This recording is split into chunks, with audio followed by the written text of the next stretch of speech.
from the Holy Gospel according to Mark. Glory to you, Lord.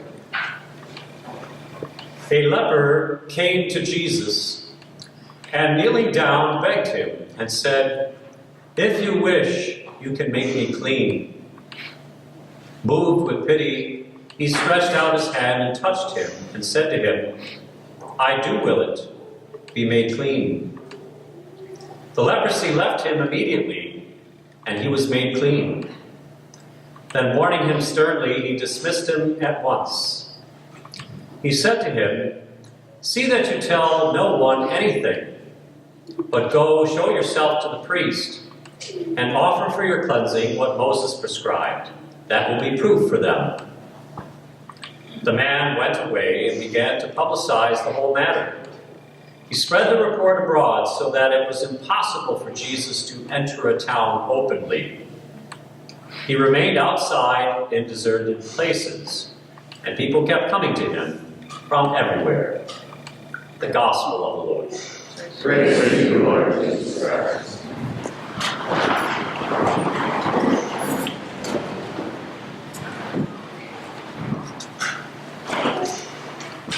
This gospel about the leper's healing is very timely, since today marks an important day on the church's calendar around the world.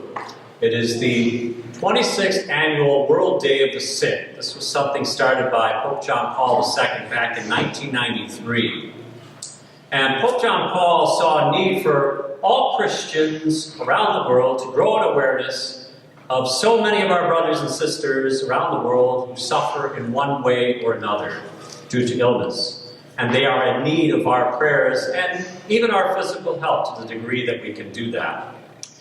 I was reading Pope Francis's message earlier today and yesterday about this annual theme, and he started out his message with the following words.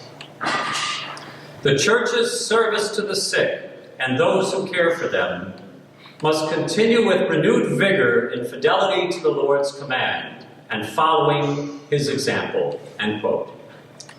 So the Pope is basically saying and reminding us that to be true Christians, we have to show special care for the neediest and the weakest people among us, especially for the sick, just as our Lord did. And you know, there are so many places in the Gospels where we read of Jesus' special love for the sick and his power to heal them of whatever is afflicting them. Today we hear about leprosy, but also blindness or deafness, being mute, or epilepsy, or fevers, a hemorrhage, and even resuscitating a couple of people who died from illness. People came from all over in droves to see him, sensing that he was their only hope left. And so it must be for you and I as well, all the time. And Jesus looks to us to hopefully use us more fully to shine his hopeful light on other people who need it. Now, we all know what it's like to be sick. No human being is exempt from that experience. Whether it's something mild like a cold or a headache or something more serious or even deadly, there are many ways that we can suddenly become incapacitated. Physical illness, an accident, mental or emotional struggles. And you know, we can even become spiritually ill at times. Maybe we have doubts about our faith or the church, or maybe certain teachings, or even about God. Does he exist? Does he love me? And there are also social sicknesses too.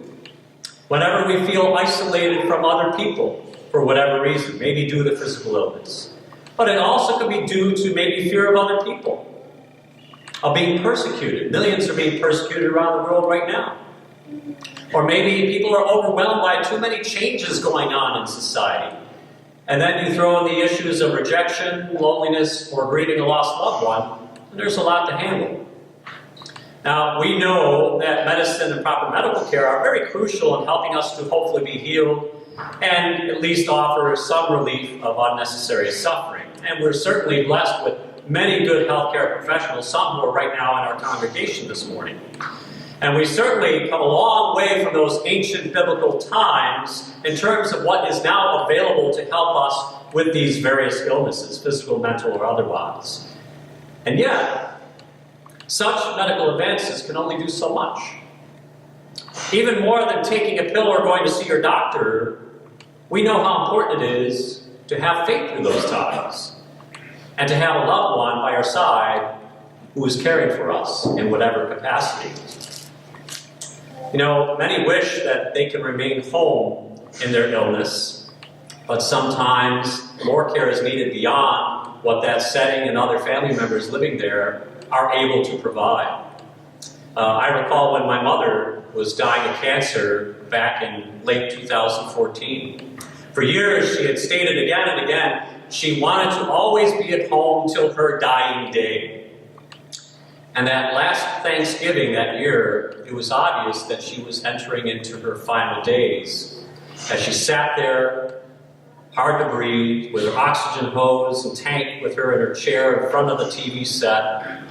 And when she spoke, it was hardly audible. It was almost whispered words. And she looked dazed and confused a bit. And then later that night, after we ate, and only myself and 2 others remained, my mother whispered to me up close to my ear, "I think it's time to go to that hospice place." And you know, that was a very big step for her, coming to terms with her own mortality. And the next day, my sister brought her into hospice, about 5 minutes away from the home that we all grew up in. And Mom died within a week of that. And I know how much it meant to her to have family around, especially for that last holiday, to help her get to that point in her journey. Not a day in my life goes by that I don't come in contact with seeing or hearing about or reading about someone who is ill in one way or another. I have seen comfort and reassurance in many faces of people while they lie in a hospital bed, a nursing home, or at their house when I show up to be at their bedside for prayers and the sacraments. It means the world to them. And I know of many people who are taking care of sick parents, grandparents, spouses, children, or siblings who have lost their capacity to do things as they once did on their own due to cancer, Alzheimer's, strokes, heart ailments, broken bones, or other issues. I know of one woman from our parish who spent the past few months in a faraway hospital at the bedside of her seriously ill husband who is unable to speak or eat. He's been unable to do that for months. And she has told him again and again at his bedside how much she loves him, along with other comforting words. And sometimes he would show that he was able to take in her words through a slight nod of the head, or blinking his eyes, or moving his fingers a bit on the bed. And you know, it's been quite a desert experience journey for both of them, wondering when relief would come for both of them. And sadly, one day a month ago, while in his hospital room, she fell and broke her hip, and was suddenly laid up herself.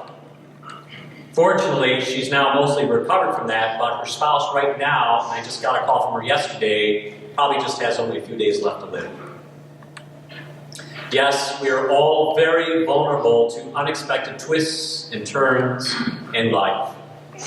And a lot of it may seem very unfair, but that's part of the cards that we're dealt with in the mystery of life.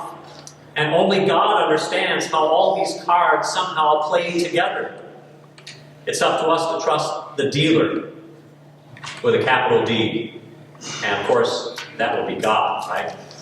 He's the only one who sees the big picture.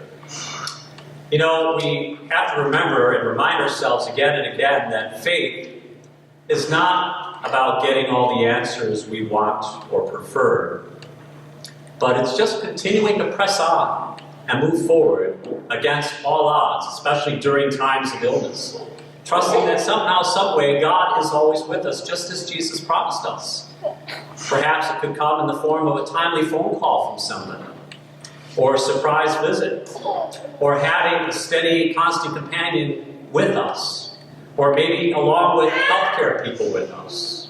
They are all signs of our Lord's loving presence. And as Jesus shows us in the gospel, He is the only one to give us that hope and peace we hunger for at such times. Just imagine for a moment how painful it must have been for this leper in this gospel today. I mean, people all avoided him like the plague, since they not only feared becoming leprous like he was, but because Jews back then believed that such an illness was God's punishment for sins committed, whether it was done by the person who was sick or maybe the person's parents or somebody else in their family tree. Lepers were not allowed to be at worship in the community.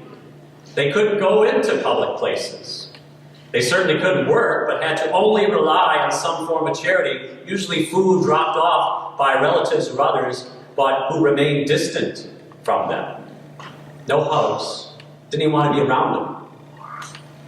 But what the leper in this gospel did was actually very courageous and very bold, because it states in very simple terms, he came to Jesus and knelt down right before him, begging for mercy and help. And lepers usually weren't allowed to approach people like that, especially Jewish people. But you know, this leper sensed Jesus was somehow different. He was more approachable. He was more welcoming. And the leper figured he had nothing else to lose by doing this, but everything to gain from it, because he probably heard a bunch of things about what Jesus did in other places. And as he always did, Jesus showed a heap of love and compassion to this man. And compassion, by the way, meaning to suffer with, to enter into the suffering of another and share their burden, showing concern. Jesus calls us to do the same thing for those around us, whether we know them well or not.